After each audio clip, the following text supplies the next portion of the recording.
Hi, this is Don Most, and you're watching the Break It Down show. This is pretty cool.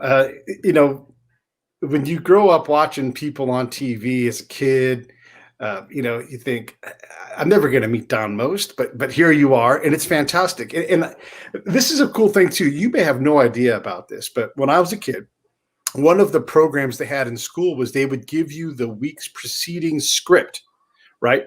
And we're not going to make a big deal about.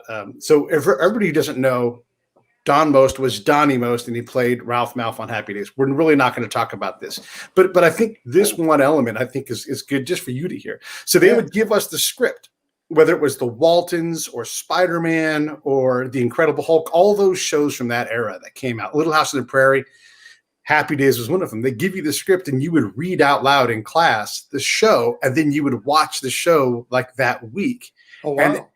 And hardly anybody remembers this, but I remember all the different things because it made such an impact on me to be able to, they're saying the words that I read, and it made me excited to read, out loud in class. And if it worked for me, and I didn't mind reading in class, that kid that maybe is a little bit less confident or whatever, or just needs a nudge, but, part of your work and your peers from that time frame, it changed how people read and appreciated it. Pretty cool, right?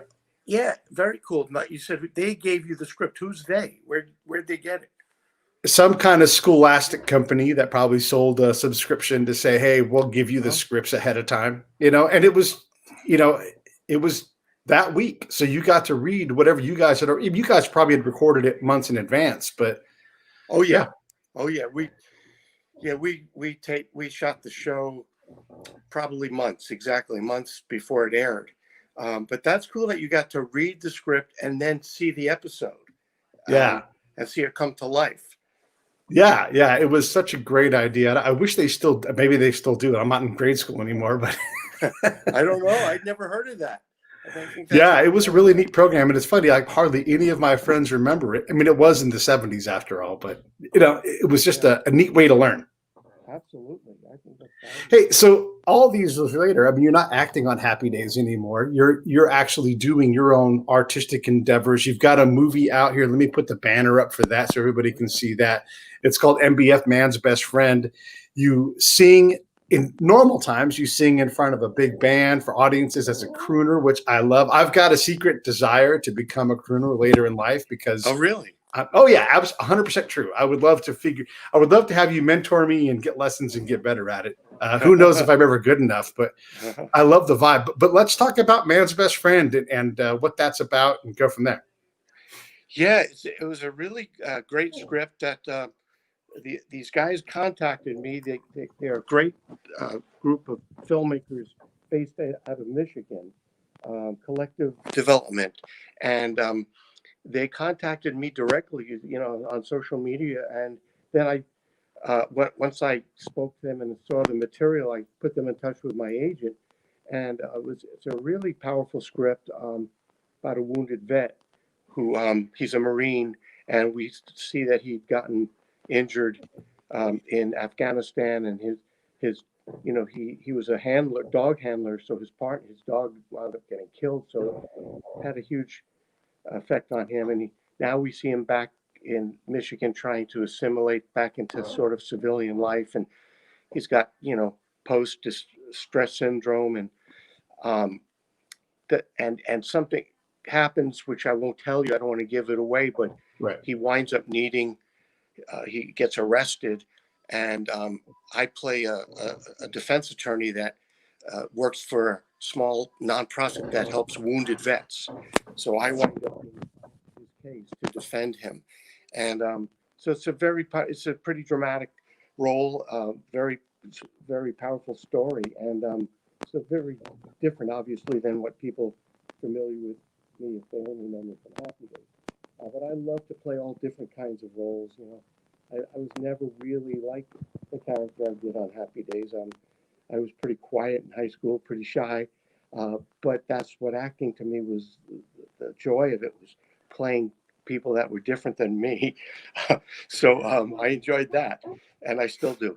So this was a really, really good role for me, and it's on Amazon Prime. And if you don't have a subscription to that, it's also on Tubi, which is free, one of the other platforms. And the movie came out really well, and my scenes came out great. I've gotten terrific feedback on it, great response. So I encourage people to check it out. And I did a second movie with the same group that's coming out this fall. Another film with them this one's called Lost Heart. And in this one, I play a small town pastor, and but an interesting guy. He's kind of not your typical pastor. So Lost Heart, and that's more of a comedy drama. It's not as heavy. But I'm excited about both of these films. Hey, Don, it's a little hard to hear you. Can you just ditch the earbuds? Let's try without it. Sure. Yeah, maybe this. All right. Is that better? Yeah, it sounds better. It sounds better. We'll go with it this way. We always got to. It's you've worked in front of a live studio audience, so you know what it's like. Sometimes technical things happen. We just keep on rolling. Yeah, you never know. You never know. By the way, you'll appreciate this. Matt Hoy, he sings with UB40 on the road, one of the versions of UB40, and he's like Don Most, legend. And I don't even know if he knows that you sing well. So the two of you being on here, because Matt can sing like crazy. He sounds a lot like George Michael when he sings his own stuff. So just another wonderful singer and artist that we've had on the show. Obviously you're still working. You've worked the whole time, whether it was voice acting, singing, acting in front of camera. What kind of roles do you like to play that you just don't get enough of? Like they just don't hire you for that role. Being the lawyer, and I want to go back and talk about MBF again, but what are the ones that you're like, I wish I could get cast more as the whatever? Well, that's what's starting to happen now. It was tough for many years after Happy Days. I left the show after the 7th season because I knew that it was starting, that I'd start to get so associated with that role and that genre, that kind of comedy. And that's not, it was only one facet of who I was. But it was difficult, because people wanted to cast me in a similar thing and I wanted to play other kinds of roles. So, I started pecking away at it, and then, little by little, I break the mold a little bit more and more. And, I got a recurring role in Glee several years ago, playing the dad to one of the regulars. And then I started doing a lot of independent films and playing a wider variety of roles. In this one film, I played sort of a semi-alcoholic ex-ball player who's alienated with his son. And, so now is there a role? If you had asked me this question 15 years ago, 10 years ago, I'd be naming these kinds of roles. But luckily they're starting, they've been coming my way more and more. I think as I've been getting older and certainly in a different age bracket, and also more distance and time from Happy Days, they've been coming more readily. So I just hope they keep coming. It's not like I could say, oh, I've always wanted to play this kind of guy. It's, whatever, if it's well written and it's an interesting character, and I could try to, really be true to it and bring it to life. That's what it's about. And there's not any one kind of character. And it could be comedy, very much so. It could be if it's a well-written comedy, and I'm not like adverse to doing that. I just want to balance it with a lot of different things. Let's go back to MBF. When you're there, you're working as a lawyer for a Marine that gets into trouble. I wasn't a Marine; I was in the Army, but I had the same kind of thing. And I had a public defender, and that person was doing their best, but they were overwhelmed by the system. Do you have any specific knowledge about what it's like to be a veteran and have to go through court? How did you bone up for this, or is this just in your wheelhouse acting wise? Yeah, I mean, I didn't do too much research beyond studying the script itself, and then of course getting to know the actor who wrote the script, who also played the lead, who played the vet, and it wasn't like I needed to have too much of the technical knowledge. It was more about the passion of, of what this man was going through, and and then me doing my very best to help him in the situation. So um, I relied more of it from a sort of the human point of view as opposed to I didn't know as much as think. I don't know if it was necessary, because I felt it all. I was able to just garner up from the script and just go on my feelings and knowledge of what I do know from a little bit of work, being around other attorneys and knowing that world a little bit. So you use whatever you can and you put it all together into this uh, this alchemy. It's sort of an alchemy process. Yeah, if, for those who were listening, you couldn't quite hear. I'll reiterate what he said. Basic, you know what? You can listen to the podcast version because I got the audio on the podcast side, and I'll turn it up when I post it. Yeah, I think you're right. The alchemy of trying to balance it all out and figure it out. Yeah, you Okay, never know so where it's coming from. yeah. When you start so young as an actor, you have to constantly evolve to continue to get work. And there's going to be times where it's just fallow for you and you have to do other things. What's more challenging? The times in between the gigs when you're not on top of mind and you have to be rediscovered? Or is it harder to, transition into other things as well, like singing and other kinds of art, directing, writing, all these other options? What's the most challenging, do you think, as you go through a lifetime of work like this? Yeah, I would say the most challenging time is what you alluded to is when you're not working, and the roles aren't coming for whatever reason, or the period of time that it's that downtime. And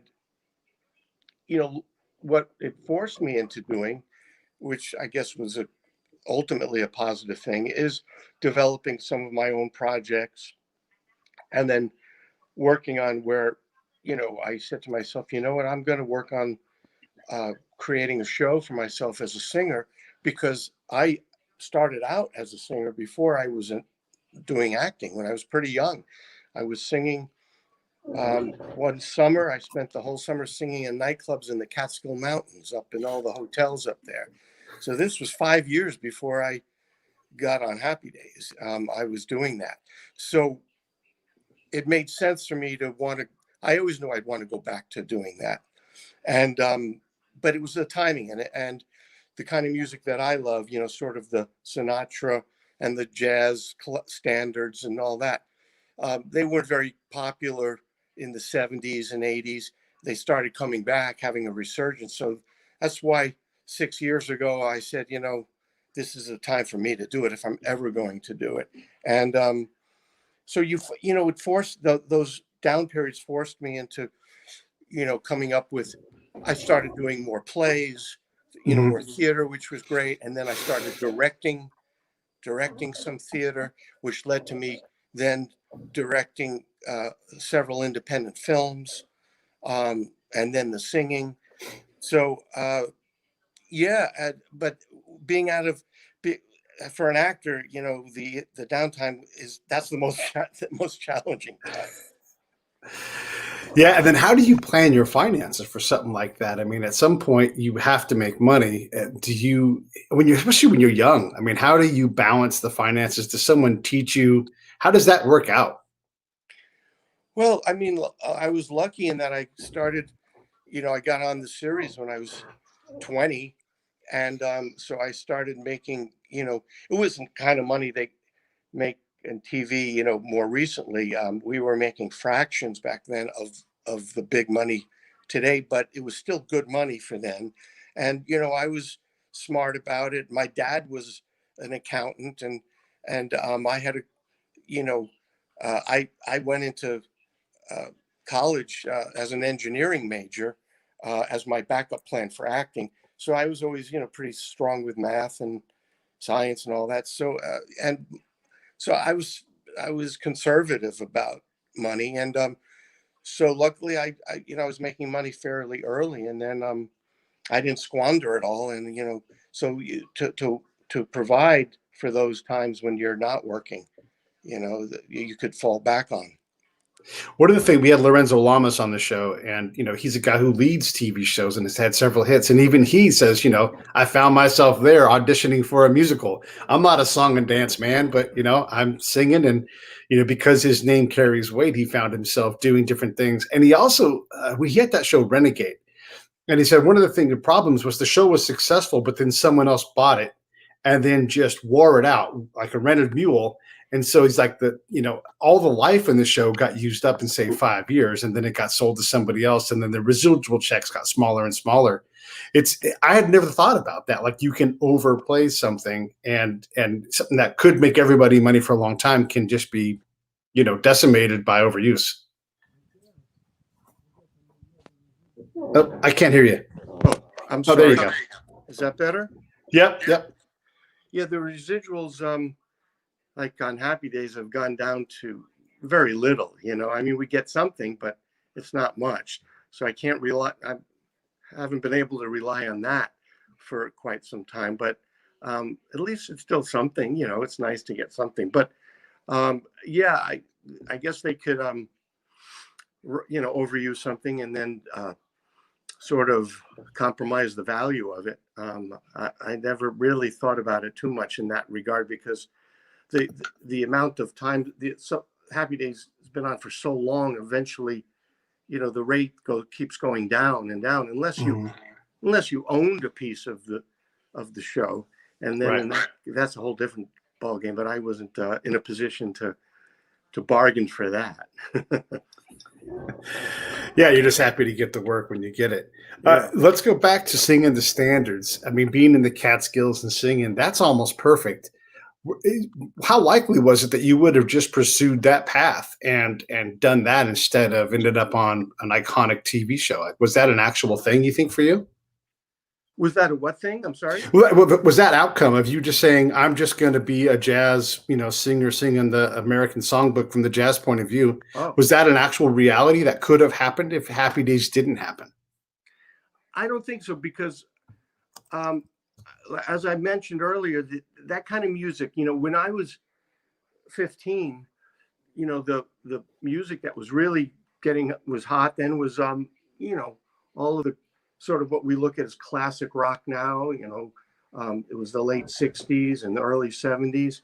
So the jazz standards and all that were kind of looked upon as my parents' and grandparents' music. And so it was people thought I was a little weird that I liked that kind of music, being a teenager.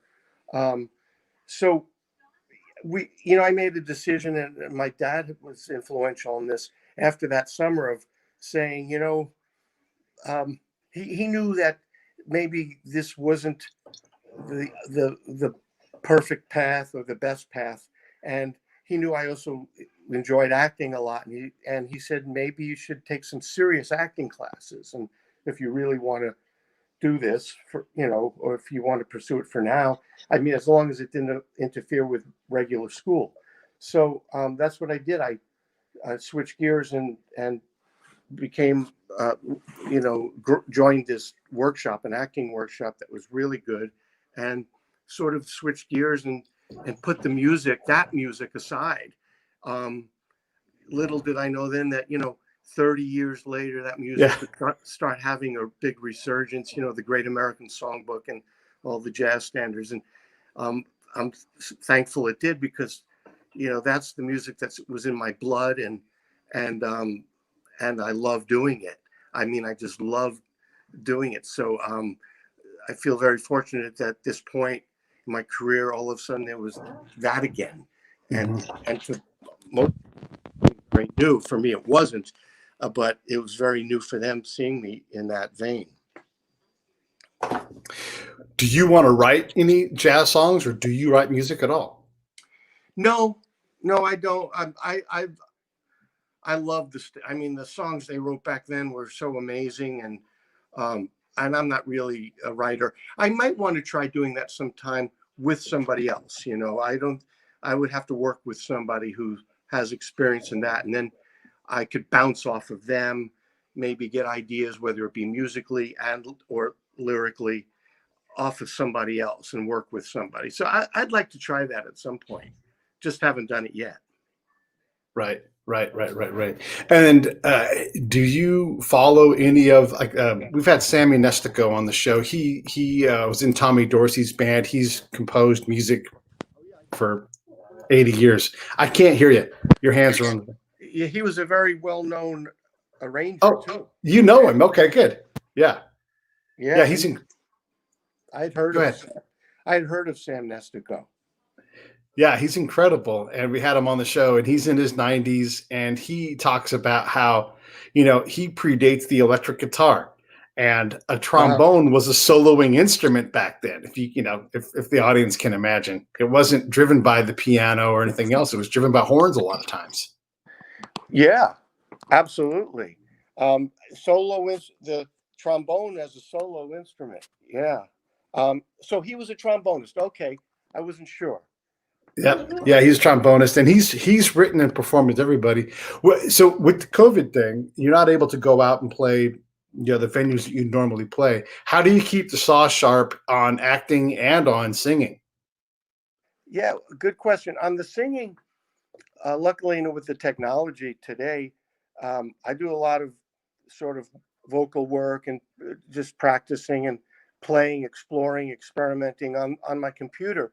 With all these different programs like GarageBand, and I could bring tracks in there and then record, do a lot of recording, and it was very helpful to me, because then when I have a CD out that I did called Mostly Swinging, and it's with a great big band of some of the top jazz recording guys in LA, and a producer arranger named Willie Murillo, who it was like he was born. It was almost like he's from that era. He knows that music and arranges for it brilliantly. So I did the CD, and so working at home is, I couldn't do that when I was 15, 20 years ago. You'd have to, work with a band, be a part of a band, or hire a piano player to rehearse and all that. Now I just get on my computer and stay sharp, and try different songs, different styles. Mm-hmm. So that's been really wonderful. On the acting side, it's a little tougher, although I've done a few readings where people wanted to, you do a reading of a script because people want to hear it and see if they need to make changes, and that we've been doing those on Zoom. So I've done several readings, and the acting I've done for so long that I don't need to work on that as much as, say, the singing, because it's just, I've been doing it for, like I said, so long. And also you learn just from life, and if you're stay aware and present, and have good observational skills, you can still work on that. Yeah, fair enough. Yeah, and you've done it for a long time, so there is a defined, tool shed that you already know, that you've already been into. Yeah. Growing. So, did you raise kids here in LA or no? Yeah. I've been married to Morgan for 38 years, and Wow, congrats. yeah, thank you. And we have two daughters. One of them is living in Boulder, Colorado right now, and the other's on the Tahoe, Reno area. So it's tough because we don't get to, see them, especially during these times. It's harder, really hard. So we miss them, and we're trying to figure out, ways we're going to go visit somehow. Right. But they didn't pursue show business at all. Doesn't sound like. No, they didn't. Which I was not too disappointed, because I know how tough and unfair the business can be, and so I was happy that they I mean, at one point, my younger daughter was thinking about when she was like 11, 10, 11. So I didn't want to discourage her. So she said, all right, well, you have to take a class for acting. And all. So she was doing that. And she was doing pretty well in the class. But then I got her with an agent, and she went out on a couple of auditions. And just, I think the experience was so, you know, negative for her. She didn't like it, and she all of a sudden lost the interest in wanting to do it. And I was like, okay, that's fine. You know, Yeah. if you want to do it, then that's fine. But if I was okay that she lost interest. Yeah, yeah. Let's go back and talk a little bit more about MBF. When you get this role, what made you want to take it? I mean, you read the script, you're like, yeah. I mean, because you could do what you want to do acting wise. You know, you don't have to take that role. But what stood out for you? Well, yeah, again, it's the script is the play's the thing, as Shakespeare said, and when you see a really good script, they stand out, and it was very well written, and the part. I was surprised at the dimension that they gave this character, and then what also happened was I talked to the director and the writer, and I told them, I said it's really good. I really like the part. I said and when as they were discussing this character, I had questions, and they were giving me backstory to the character, and I said, that's great, but I think there's a scene there that's missing. We need to have a scene that the audience will get to learn a little bit about that backstory and will understand why this guy is the way he is a little bit better. And they were very open to it. They agreed with me, and then they wrote a scene uh, based on what I, had said to them, and it was a really excellent. DJ Perry, the writer, did a great job, and so it's all in the for me, for any actor, it's the writing. If the quality of the writing is really good, you don't really have to give it too much thought. And when they call you with the script, do you ask like, "Hey, why me?" Like, I mean, are you curious about why they thought you were a good fit? Oh, that's good. Interesting question. Yeah, because what happened was somehow it did come up, and I think DJ, who he's also a producer on, he wrote it. He's the star in this one. He plays the vet, and he's a producer. Um, and he told me that they were looking for somebody who could handle not just the drama, but there were little elements in some of the scenes of a certain kind of not I wouldn't say comedic, but a certain lightness or a sense of humor about the guy, and they were looking for that. And I think what happened was they they had cast somebody in a different role, and they were looking at the agent, his agent, and who else they handled, what other clients. And I was a client of the same agent, and they looked and they went, "Oh wow, let's take a look at." And they looked at my reel, my acting reel, where I have samples from different kinds of shows, where some comedy, some drama, and they were like, "Oh wow, he'd be perfect." That's how that came about. I like it. I like it. Yeah, it's always interesting the choices that were made. We just had on a couple of producers yesterday, Mark S. Allen and Howard Bird, and just how they put movies together. Because and you know this, every movie is an impossible project. It's not supposed to work. You're not supposed to get funded. All these things come up. Scheduling, gosh, it makes things impossible. But he focuses on production. I'm going to get this done. And he looks for people specifically, that can do the job, but are also similarly reliable and like, we'll get this thing done on time, one take. And it's neat to hear all the different ways of approaching the problem of creating a movie. Yeah, if you haven't been around it firsthand to see it, or even as an observer, yeah, I would think a lot of people just don't really have uh, the appreciation of of everything that goes into it, because you just see the finished product, and it comes off pretty seamless, and flows. But if you watch the actual process, you know, uh, people are usually pretty surprised and amazed of what it takes to have it come off that way. Yeah. It's not easy, and it takes a real team of talented cast and crew, all working together, and with the director at the helm leading it and making sure it's all sort of serving the story and the vision.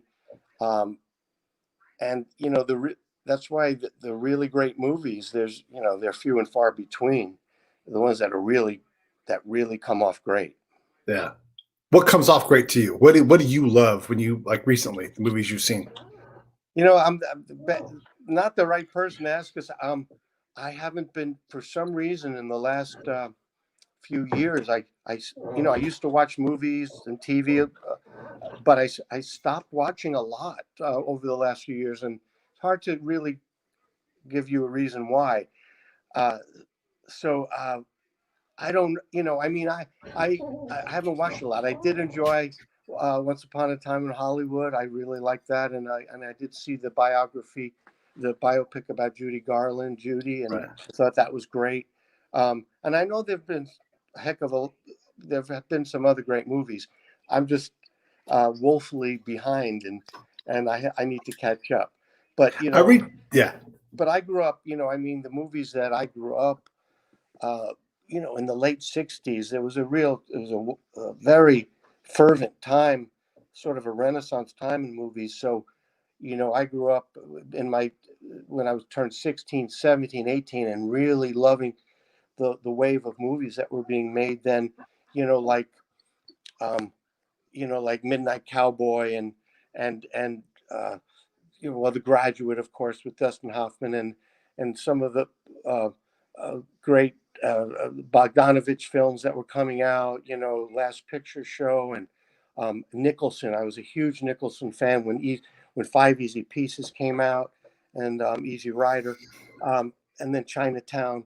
So those were the movies that where I became uh, into it in a way, and the acting bug hit me very, Mm. especially Nicholson, and Paul Newman, of course, and Dustin Hoffman.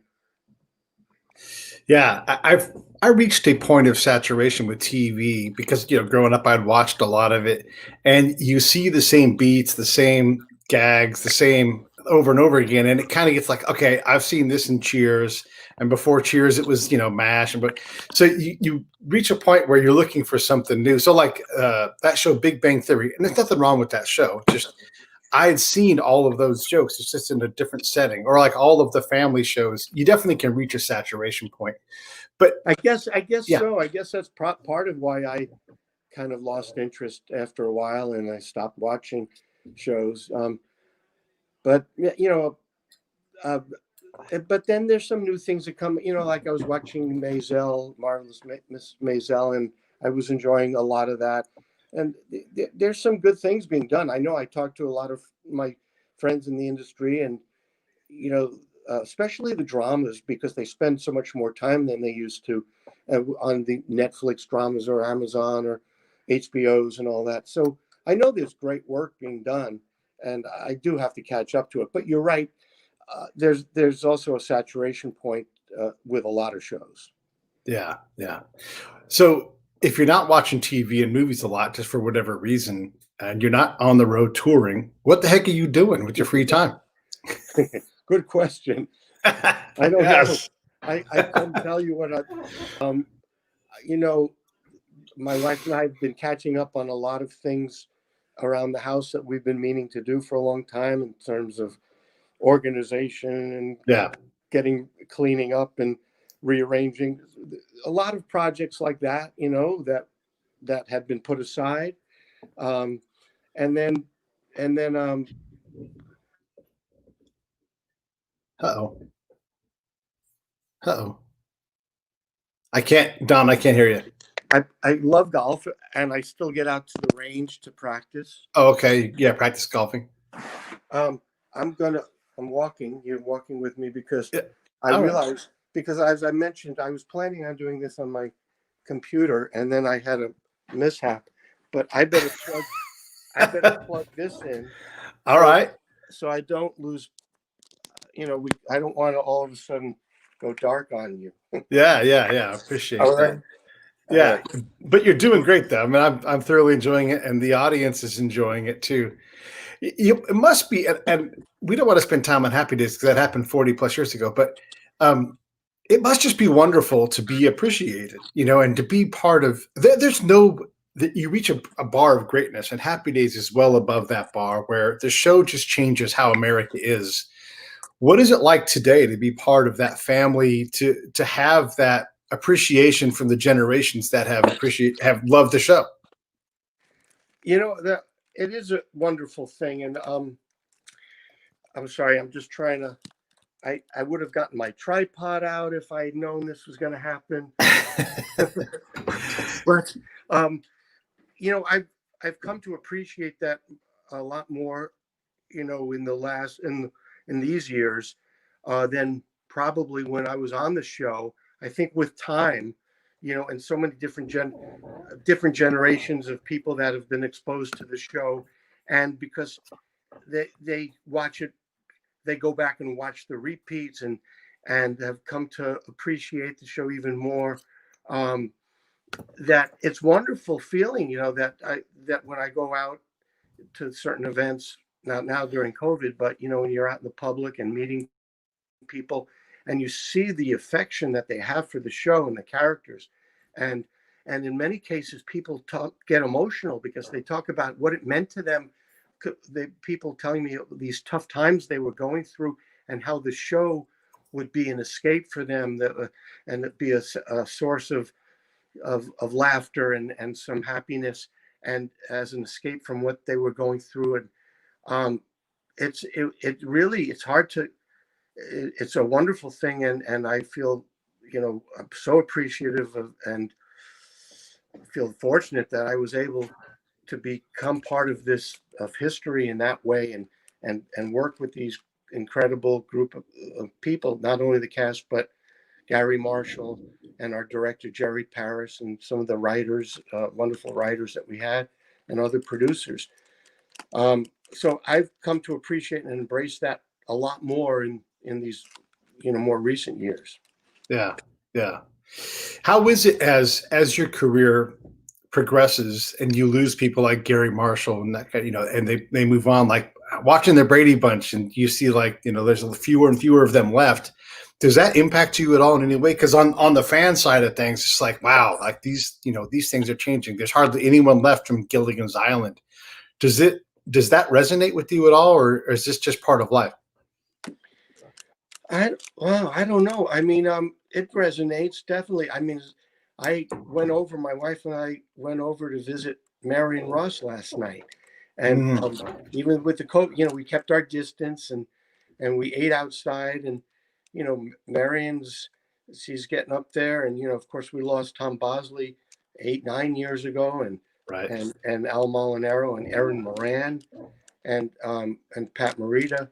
So it certainly resonates with me, and um, you have a different perspective as a result on what the show was and what it means, and the time left, and I feel, I feel like there's still so much more that I want to do, that I Mm, have yet to do, that um, and that's why I was getting very um, excited. I'm sorry. I was getting very excited about all these roles that have been that I was starting to do, and it was getting some real momentum. And then COVID hit, and all production stopped, and yeah. there was another movie I was supposed to be doing, um, in Europe actually, and then they had to postpone, and then other projects had to postpone. So it was a little frustrating when things were really starting to cook. Um, Yeah. but I'm hoping that this will all we'll all be back to some semblance of normalcy soon, and I'm anxious to get back and do some really interesting roles in all different kinds of projects. And Happy Days will always be there, and people will know me from that. But I think that I want a whole different part of me to come through as an actor and balance the work that I did on Happy Days, as I think I Yeah. alluded to earlier. You mentioned what the show means. What does Happy Days mean? What does it mean for you? Well, what it means mainly to me was the opportunity. I feel like it was, lightning in a bottle that all these people came together. Uh, you have to give the producers a lot of credit for putting together this cast and assembling this particular group of actors and people. It was a combination of that, of their talent, because they were all very talented. I'm You look back now at the cast and what people have done, and you realize, this was not a group of people like, I think back at the time, the industry kind of looked at the show as a piece of fluff, and they thought a bunch of us were a bunch of kids hanging out, having fun. But we took it very seriously, and we worked hard at it to make it look easy. But there were a lot of talented people there, like Ron Howard. He went on to do a few things, Yeah, sure. and Henry Winkler, of course, who just last year won the Emmy for Barry, and Tom Bosley, who had won the Tony on Broadway for Fiorello, and Marion Ross, an incredibly talented actress, and everybody, and Anson, who I'm great friends with Anson, and everybody was great, and Gary Marshall and Jerry Paris, who had worked together on the Dick Van Dyke Show, and they were brilliant. And so, when that's what the show means, the behind the scenes was just as good to me as everything else, because the discussions we had and the collaboration. It was a great learning period, and a period of growth, and an incredible environment to be in. And then you said you're not done. You've got a lot of things that you want to do. Give us a peek. I mean, actor, director, singer. Is there going to be another title in there, another slash, or what's coming up, man? Well, I have several projects that are in development, and I'm talking to some producers. One that I wrote with my wife, a script, a feature, and I would be directing it. And they're very excited about it, the producers, and they think, they're in the process of trying to get the financing put together, but they feel confident. So I'm hoping that's going to go. And have another project that's a TV series uh, that I would probably be a director, but maybe act in as well as one of the main characters.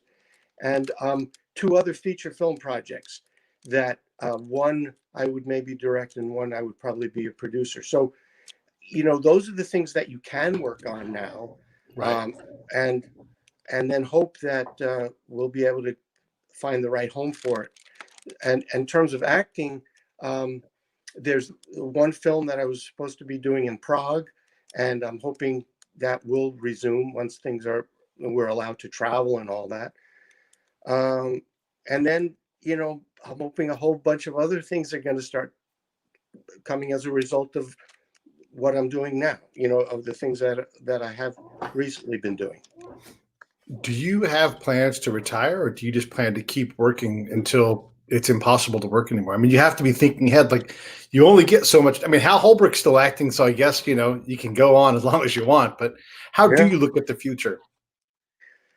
Well, I know there's a lot I still want to do. And with the singing, yeah, I'm doing another album. I was recording it in Nashville with a producer named Tony Mantor, and it was going great. And then we had to put it on hold. We're about 2/3 done. So I want to do a lot more with the music, and with the film projects, directing and acting.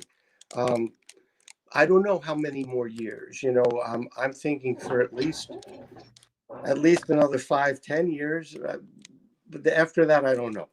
Yeah, yeah. But hey, that's plenty good. 5, 10 years is all you're supposed to worry about.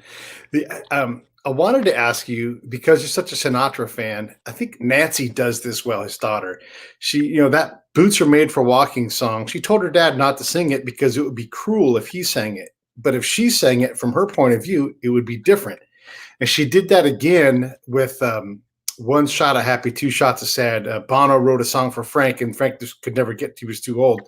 But she took it and she sang it from a different perspective, like about her dad, instead of singing it from the first person. So do you look at these standards? Because you can do whatever you want with them. You can sing them traditional, or you can take them and, drop them down, into a minor chord and sing it more reflective. Do you think that way, or how do you approach these classics? Well, so far, my first album, the swinging, mostly swinging, I did them pretty close to, the versions that I loved, except with Willie Murillo, his arranging. He would bring it to, let's say it was made famous in the 40s or the 50s. He brought a bit more of a modern sound to it in terms of the arrangement, still keeping the basic integrity of it, the feeling of it, but putting it a little bit more on steroids, so to speak. But in terms of the interpretations, I didn't do anything, very avant-garde, or change it into like do an up-tempo song and turn it into a very reflective ballad. On this new CD we're doing a little bit more of reinterpreting things, where it's not quite maybe the way that I remembered it, but we're doing a little bit of that.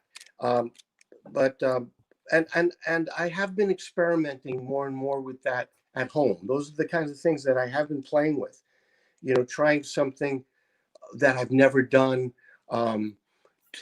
taking a song and doing it in a completely different sort of vocal approach and feel. So we'll see. Maybe I'll be doing more of that. I'd like to try doing more and more of that. I'm glad you brought that up, because that is something I've been playing around with at home. And then I love your Christmas album. I was listening to it. It's actually, here's a good review. I wish there were more songs. It was such a short album. Yeah. And you're singing.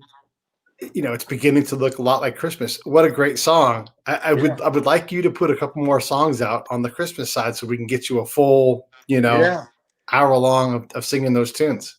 Yeah, I'll have to talk to the producer and say, hey, let's fill it out and then re-release it so it'll be a full CD, as opposed to sort of right now it's like 5 songs. Yeah. Yeah, like an extended play. Yeah. Yeah. I'll have to talk to him about that. Good. Yeah, we need more Christmas music. We always do. It's the best holiday for music, and yeah, those classics redone now. I think that there's room there. Chris Isaak did a great Christmas album where he Chris Isaac'd all the songs. Like it's like he did Mele Kalikimaka. He did it, but he did it in his own style. And yeah, there's room for that kind of thing. Yeah. I'll have to check back with him on that and see what we can come up with. I like it. Hey, you were born in Brooklyn. You've lived in LA forever. Are you a Dodger fan? I was I was a big Yankee fan, because big Yankee fan, because I was, I didn't leave New York till I was 20. So, I grew up in the era where Mickey Mantle and Roger Maris and that whole period. When I came out here, initially I was still a Yankee fan for many years, but then, at a certain point it shifted, because I'd go to Dodger games and I could see all the Dodger games on TV, and then Joe Torre, who was with the Yankees, then came out and started managing the Dodgers, and then I shifted over and became a Dodger fan for a while, and then for some reason, it's similar to what I was talking about earlier when I started losing interest in watching TV and stuff. I never thought this would happen, but I lost interest in, and I stopped following baseball, which I never thought would ever happen. But about 4 years ago, I don't know, just kind of your priorities, I guess, shift at a certain point, and I just wasn't interested. It's so weird. It's so weird that happened because I was so fanatical and ardent baseball fan for so long. For all of us out here in COVID land who are trying to sort it out, we've all got a chance to be reinvigorated with our youthful artists because every kid starts out as an artistic machine. What's your advice to all of us who are, closeted crooners or, failed painters or not enough poets? What's your advice to someone who's wanting to explore their artistic side? Well, people ask me this in regards to like acting, especially, obviously. And what I usually tell them, I mean, it depends. I mean, if you could do all those things as a hobby and it could still be great, I mean, you could still try seeing where it can take you. Not only how far, how good you could become and what style is right for you, and find out who you are in terms of an artist. You could do that as a hobby. To pursue it as a profession, it's so hard. I know from the acting side and singing, and I usually tell people if you want to do it on a professional basis, you have to do it. You have to want to do it more than anything else, and you can't think of doing anything else.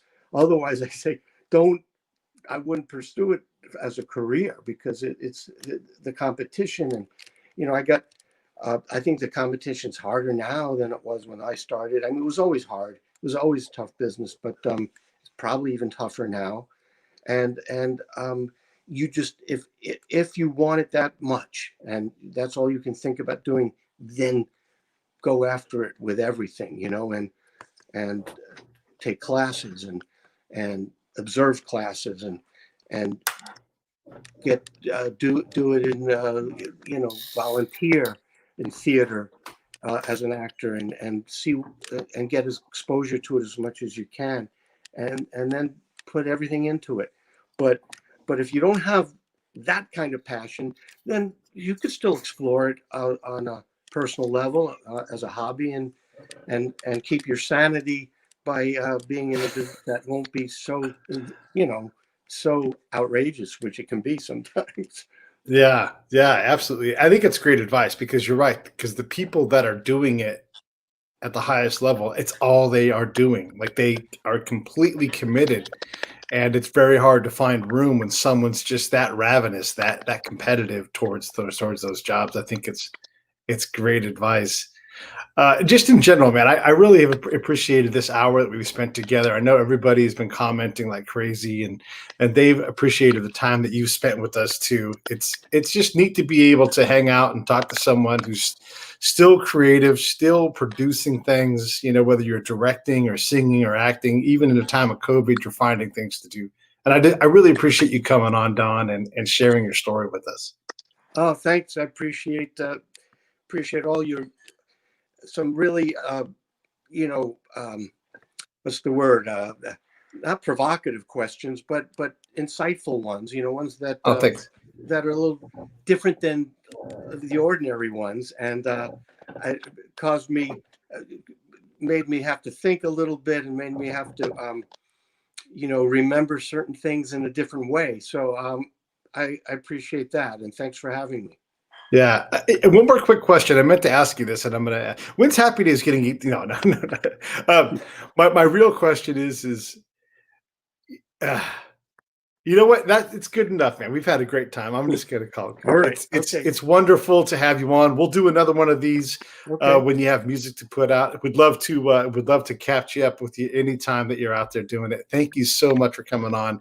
And everybody, this is Don. Everybody's been so excited. I got to tell you, in the notes on my phone, it's all I love Don most. So we love you, man. We appreciate it. Well, thank you, everybody. It's wonderful to hear. And let's do it again. Maybe when my next album is coming out or the next movie or something, you know? Yeah. I got to see you live here when you're in Southern California. I got to come out and check you out somewhere. And I came to, New York. I performed at 54 Below a bunch of times and at the Iridium Jazz Club and the Cutting Room. So I'm hoping to get back to New York when this is over and get back on stage there. Yeah, and Cindy Green says Christmas album. You got to do it. So you're committed now. We want it. If you've got some people are going to buy it. All right, I'm going to press the stop button here. Stand by.